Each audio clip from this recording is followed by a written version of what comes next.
incroyable. Alors, je ne sais pas si c'est le cas pour tout le monde, mais beaucoup d'entre vous ont franchi les frontières.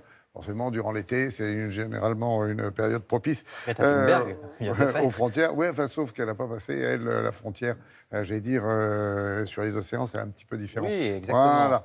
Et ben, il faut savoir que bientôt, vous devrez peut-être vous soumettre, alors, c'est vous qui m'avez dit ça, à un détecteur de mensonges. Oui, exactement. Qu'est-ce qui se passe? En fait, d'abord, le problème est mathématique. On est dans des pays où, pour des raisons budgétaires, on met de moins en moins de fonctionnaires pour contrôler les gens. Sauf qu'il y a de plus en plus de gens de par le monde qui voyagent.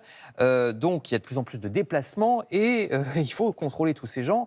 Les services de l'immigration n'y arrivent pas. On va voir les images.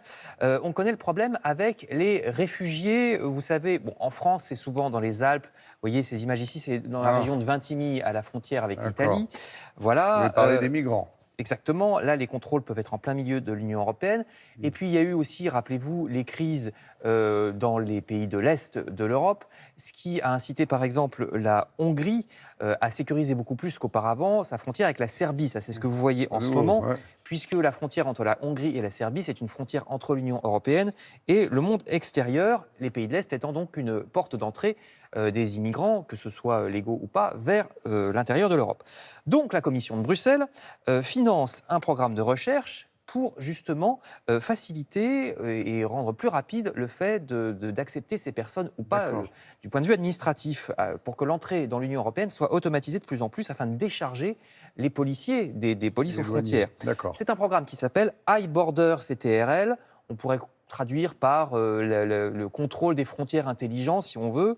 Je vais vous montrer à quoi ça ressemble. Alors, regardez bien ces images, parce qu'ils en sont très, très avares. Ils n'aiment pas beaucoup montrer à quoi ça ressemble. Vous voyez des images de la fac de Manchester, qui est un des créateurs du programme, avec la fac de Hambourg, la police hongroise ou lettonne, entre autres.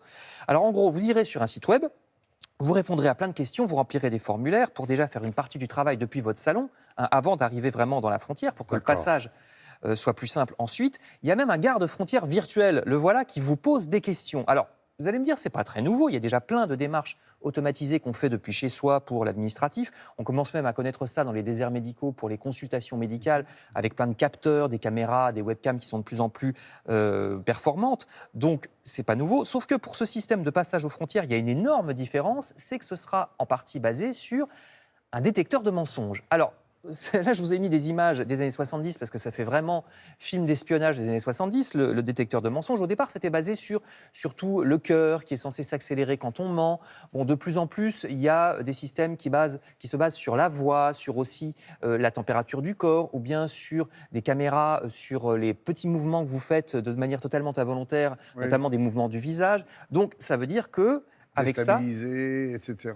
Donc ça dénote un mensonge. Et surtout, ça peut passer par une simple webcam. Donc le système que l'Europe mijote, intégrera ça. Il ne faut pas avoir d'éthique. Voilà. Le problème, c'est que précisément, dans les deux sens. Un menteur qui ment très bien et de manière très déstressée passera pour quelqu'un qui dit la vérité, et au contraire, quelqu'un qui est stressé, qui pourtant dit la vérité, passera pour un menteur. C'est un peu ce que disent les détracteurs de ce genre de système, et les détracteurs s'organisent. Voici ce site qui s'appelle Fighting iBorder Control, vous le trouverez, ça s'appelle ibordercontrol.no, pour dire non à ce système, parce que donc ce ne serait pas très fiable, et aussi parce que c'est une étape vers le flicage généralisé des données. On rentre dans la fiction, là. Exactement. Ce n'est pas une fiction, parce que en Chine, par exemple, c'est un problème bien connu. Ça a commencé par la reconnaissance faciale dans les aéroports en Chine, et puis maintenant, si vous traversez la rue pendant que le petit bonhomme est rouge, vous pouvez avoir des points en moins dans votre droit de prendre des vacances. C'est vrai, ça existe vraiment maintenant.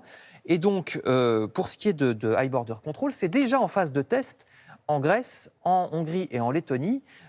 J'ai essayé d'en savoir plus, je les ai appelés, c'est basé à Luxembourg, ça dépend de l'Union européenne. Ils n'ont pas le temps, voilà, de répondre.